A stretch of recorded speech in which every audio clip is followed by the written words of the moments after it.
All Things Considered host Mary Louise Kelly, records a stand-up with producer Becky Sullivan at Kim Il-sung Square in Pyongyang ahead of a military parade marking the 70th anniversary of North Korea's founding. David Guttenfelder, for NPR If, on a recent Wednesday morning, you had happened to find yourself in the cavernous lobby of Pyongyangs Yanggakdo Hotel, you might have witnessed the following exchange between a pleasant-looking North Korean man and an exasperated-looking American news team. "You must be tired," says Mr. Kim. "You will want to rest at the hotel this morning." "Nope, we're good. Ready when you are." "Well, I am tired." MRKIM is the guide assigned to us by North Korea's foreign ministry.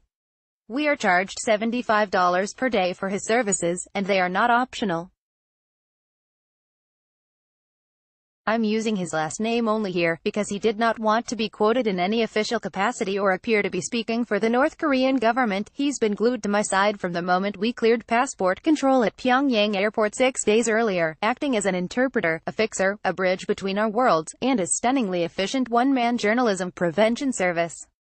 The North Korean capital Pyongyang viewed from the top of the torch-tipped Juche Tower. David Guttenfelder, for NPR. Mr. Kim is staying at our hotel, the better to keep track of us, and we had agreed to meet beside the elevators at 9 a.m. It is NPR's last day in North Korea. Our team flies out this afternoon, and we have asked to see a market, to ride the metro, to go anywhere, really, where we can glimpse daily life in the world's most isolated country. It is too late for a last-minute request. It's not last minute. I've been asking since. It is impossible. He smiles and shrugs. What can you do? I sigh. Please? NPR is visiting North Korea on the government's terms. We were invited, along with news organizations from around the world, to cover the festivities marking the 70th anniversary of the country's founding. The whole media circus has been booked into the Yanggakdo, $112 per night for a Spartan, but perfectly clean, double. The hotel boasts a revolving restaurant on the 47th floor, a coffee shop that steams a decent cappuccino, and a bowling alley in the basement. Above the front desk, North Korean TV news video of goose-stepping soldiers loops on a giant screen.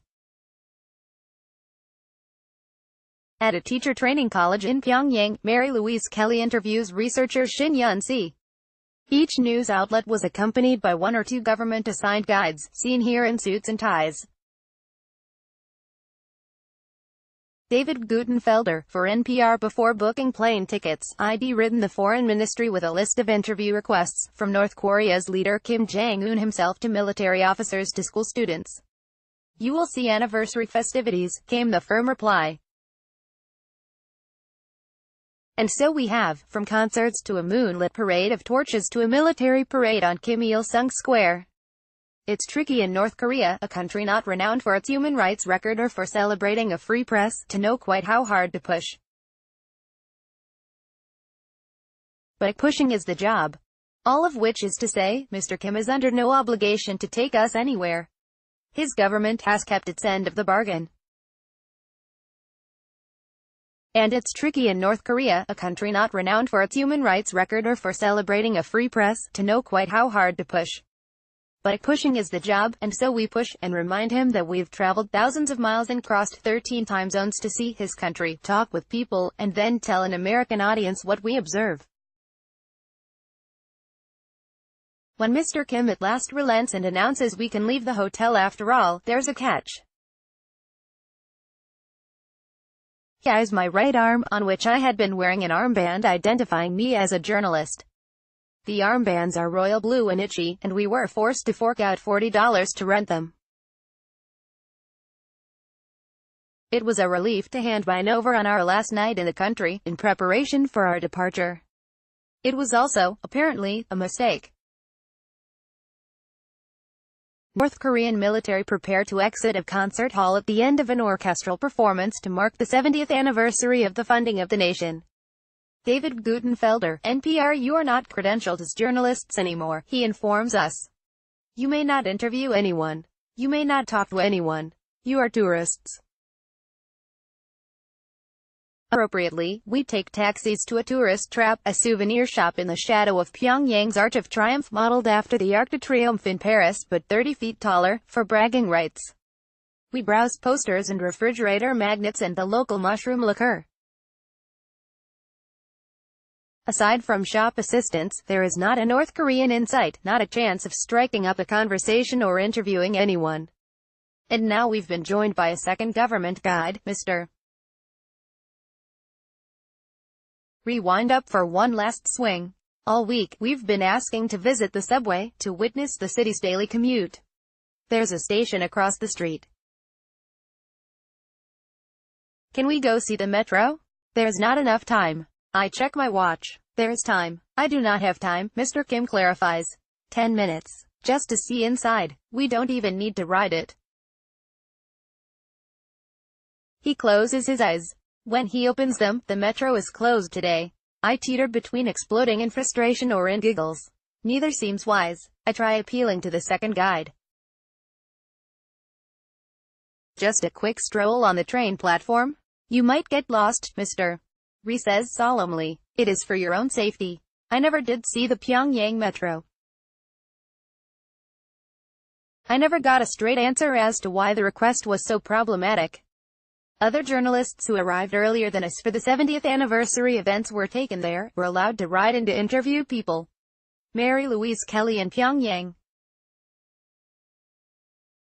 David Guttenfelder, for NPR. I suspect the truth is both complicated and mundane. Restricting journalists' movements is hardly a new development for North Korea. I'm told NPR's experience is pretty typical. Think about it, what's the upside for the regime of reporters wandering around posing nosy questions? American reporters must be especially problematic, from a North Korean minder's point of view, both in light of decades of mutual distrust and suspicion since the Korean War, and in light of more recent developments, the U.S. travel ban and sanctions against North Korea and the current tense diplomacy. Meanwhile, on a practical level, Mr. Kim didn't seem to have much more control over where we went than we did.